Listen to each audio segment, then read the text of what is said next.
Hello and welcome. My name is Dan.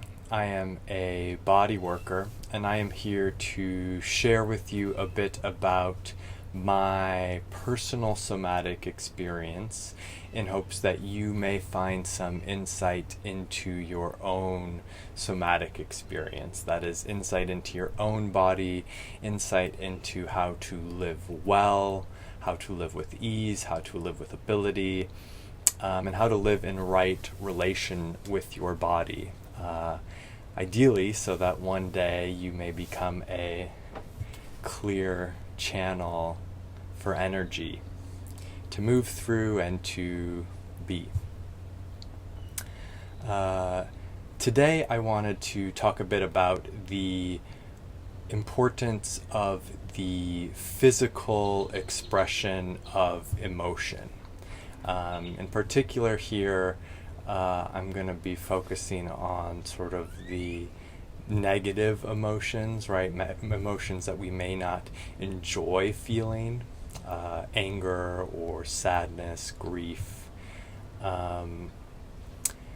These emotions, often when they come up, we aren't comfortable with them or we don't like them. And so we do what we can in order to not feel them. So maybe we distract ourselves, maybe we numb ourselves. This can look like sort of working all the time, right? We can distract ourselves through working all the time. We may numb ourselves through addictive consumption, whether it be a substance, whether it be media. We may sleep to numb ourselves, and through this sort of putting aside of emotion or repression of emotion, that emotion can get stuck in the body. That emotion can sort of stay in the body can hold on to that emotion without us maybe even knowing it or realizing it. So this has come up for me, a number of times in sort of the healing work that I do, in particular with myself, right? Sort of the work that I do, my personal practice, my personal somatic practice, as opposed to my body work practice. I especially when it comes to emotion, I don't feel equipped to talk about my, working with clients, working on other people.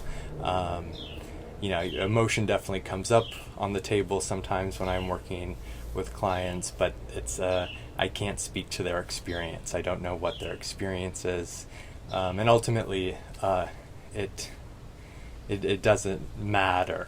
That's something that whatever the source of the emotion is, doesn't ultimately matter if it's stuck in the body and it wants to get out.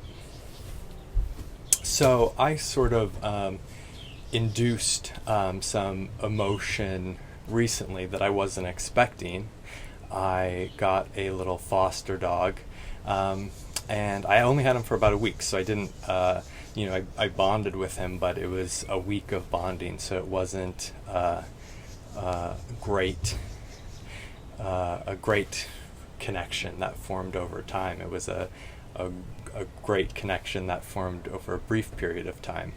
I've had foster dogs that I've had longer, and there's always sort of sadness when they leave, right? You get used to them being in your life, and when they leave, they're no longer in your life, and you feel that absence. But I had a little foster puppy who I had for about a week, and I sort of got wrapped up in caring for him. He was 6 months old, so he was young, and as a puppy sort of required a lot of attention and a lot of intention. So I spent a lot of time with him, and I sort of got wrapped up in it, and for a week I sort of didn't do much other than caring for this other little being. When he left, I felt very sad when he left. I was sort of taken aback by how much I felt his absence when he left.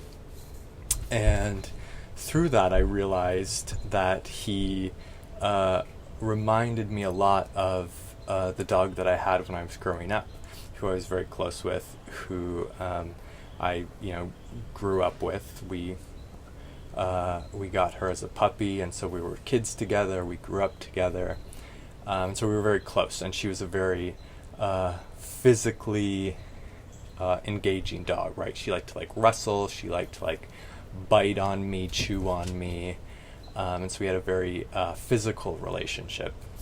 And this puppy was a very similar vibe. And so when that puppy left, I all of a sudden realized, oh, the relation, the way that I relate to this dog was very much like the way that I related to this other dog. And the sadness that I was feeling, there was some of that immediate sadness around, here's this creature that's part of my family that has gone on. and so there's some sadness with the absence of that. But I could recognize that the sadness, the grief that I was feeling, was disproportionate to my relation with this new puppy that I just had. It was greater. The sadness was greater than I felt just in relation to the puppy, right? Which told me that sadness, that grief was a bit greater, a bit beyond, a bit bigger than just me missing this puppy that I had for a week. And so sort of exploring that, sort of thinking about it, sort of being reminded of this childhood dog that I had, I was able to recognize that we put that dog down, and so there was probably some grief around, the saying goodbye process. At that point, I was a young teenager that we put her down, and so I think there was also some probably. I'm a young man. I don't need to cry, or I don't feel comfortable crying around my family or whatever it may be. And so I think there was probably some repression or suppression of that emotion, where I didn't express the grief that I felt at that time because I was maybe not comfortable with it, or because I didn't know how to. And so with this puppy leaving, this last couple weeks ago, I sort of let myself dive into that emotion. I sort of just let myself go and not really worry about, the workings, the reason behind the emotion. I think it's possible that some of the grief that I felt was related to other aspects of my life as well. But I allowed myself to just express that grief, right, through sort of crying, through some wailing, sobbing, and through that expression, I can say that I felt on the other end of it, even during it. So during it, I could feel some sort of chronic places of tension in my body, some chronic places where I recognize that there are either a restriction or a place where energy may not flow freely through my body. So sort of, for me, that was like left neck, probably left chest, left hip. And those places, through the expression, I could feel those places sort of activating, or those muscle groups where I sometimes feel discomfort, where I sometimes feel tension, where I sometimes feel things aren't quite properly aligned. I could feel those places with a bit more acuity, with a bit more awareness. They felt actively engaged through the expression of this emotion. And then on the other end of it, after the expression of the emotion, I felt very grounded. I felt like a more grounded energy for me. So I felt much more attached to the earth. I felt much more firmly attached to the earth. I felt much stronger in my body, and I felt more secure in my body. And to speak to the importance of emotional expression, this is not something that I could have done in another way, right? So sort of through yoga or massage, acupuncture, many of the ways that I often access this, and I get into these certain parts of my body through these other methods, through massage, through yoga, through movement. But it was they were those aspects of those chronic issues were so tied to that emotion of grief that it was only through the expression of that grief that some of those places were able to unwind. So often when we're working on the body, the traumas we hold, the restrictions, the chronic issues that we have in our body are very complex. So they are multifaceted. So when I'm working with people, I always encourage people to sort of explore other modalities as well, right? So if I'm doing massage on somebody and we're sort of working on a chronic issue, I say, it may take multiple sessions to sort of unwind. We sort of get rid of the superficial stuff, and then there's often deeper stuff. But then at the same time, we may hit a wall where, we can only get so far by doing massage. And at that point, we can continue to do massage, but what the person really needs may be to approach that issue from a different aspect. And so the emotional is one of those aspects through which you can approach chronic discomforts, chronic issues, traumas in the body. And often it takes a combination. And so, at different points in your life or during different stages of your healing process, you may benefit more from one aspect of our physical being, of our being. So you may benefit more from yoga, you may benefit more from massage, you may benefit more from emotional expression. And then, finding ways to access that emotion, right? Like I said, I was actually aware that there was some grief stored in my body, and I've experienced some physical expressions of grief without the emotional expression recently through some of the work that I do. And so I sort of recognized that there was grief stored in my body, but it was when I experienced it, just the physical aspect of it, I couldn't tie it to that emotion, and it was only sort of through this inciting of that emotion, very unintentionally, by fostering this dog, who I wasn't expecting to remind me of my past dog, but who did, that I was able to bring up that emotion.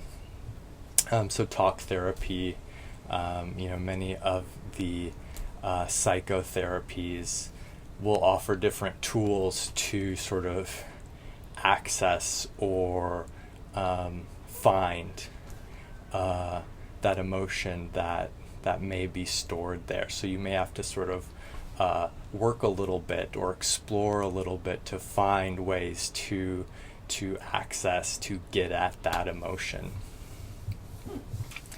And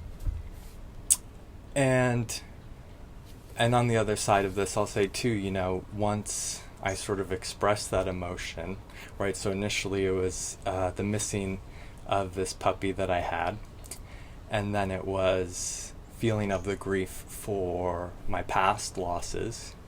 And then on the other side of that, once I sort of moved through that, I felt fine. I felt totally fine. I did not miss the puppy anymore. And I've actually seen the puppy since. And it doesn't feel like I don't feel that great absence or that great missing upon seeing him, right? It was sort of just like he induced that, but he doesn't sort of maintain that place as far as bringing up of old emotion is concerned.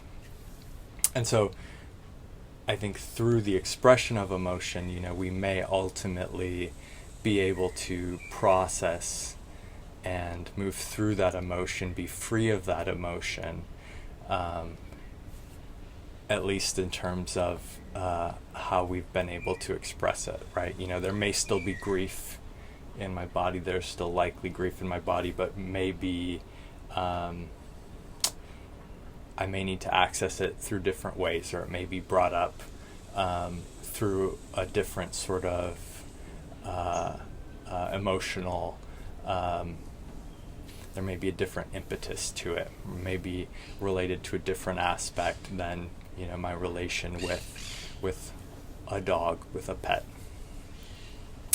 You'll notice I have a different dog behind me too. This is Smith, who is not my dog, who's my a good friend of mine. We lived together for a while, and I'm taking care of him. So Kira's still around too. She's just not in the picture right now. In this picture.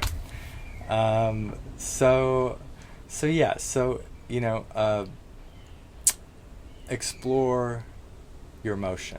Allow yourself to feel your emotion and to express that emotion in a safe way, in a way that feels safe, in a way that feels comfortable for you, and feel confident that that by sort of giving yourself to that emotion, by allowing yourself to feel that emotion, that you may free yourself a bit from the constraints of that emotion, that you may come on the other side, be on the other side, as bad as feeling that emotion may feel at the moment. Once you're through it, your body will be more free of it. Your body won't be holding on to it. You will no longer be holding on to it. And so your being, your day-to-day being will be much easier having experienced it and having processed it. I think that's what I wanted to share with you today. Feel free to reach out to me if you have any thoughts about this. If you have any questions, if you have any comments you'd like to share, leave them below in the comments. And take care of yourself. I'll see you soon.